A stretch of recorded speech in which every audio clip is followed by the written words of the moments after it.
السلام عليكم ورحمة الله وبركاته. عاملين ايه؟ يا رب تكونوا بخير. تعالوا النهاردة نعمل شوية شاورمة فراخ في البيت مع صوص الطحينة او الكاتشب. يا رب الوصفة تعجبكم، بتركات بقى بره ونفس الطعم والريحة. هتعجبكم قوي. تعالوا بقى نشوف طريقة التحضير. هنقول بسم الله. عندي نص كيلو من صدور الفراخ او ممكن من الوراك. عندي نص فنجان من الخل. عندي البهارات توم وبصل باودر، قرفة، جنزبيل، زعتر، كمون، كزبرة، ملح، شوية سكر. ولو عايزين تزودوا بقى بهارات بابريكا اللي انتوا عايزينه تحطوه. الشاورما كده كده بتحب البهارات.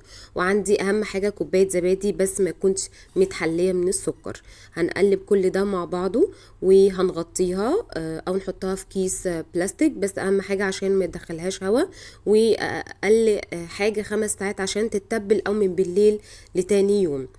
هنيجي بقى هنا السوا. هنجيب صينية كبيرة قوي وهنحط فيها البوش واللية اللي انا مسيحاهم او قطع لية صغيرة مع الزيت ونسيبهم يسلوا شوية. بعد كده هننزل بطشة بتاعة الفراخ. اهم حاجة تبقى على نار عالية عشان ما ننزلش المية بتاعتها، واول ما تاخد لون من تحت كده هنديها تقليبة بسيطة عشان ما تتهريش. بعد كده هنفردها في الصينية وتاخد صدمة من الجهة التانية، واول ما تستوي معانا هنقفل عليها. هنكون محضرين هنا قوطة وبصل متقطعين صغيرين على حسب بقى الرغبة ان تحبوها كتير ولا قليلين، وكزبرة او بقدونس اخضر.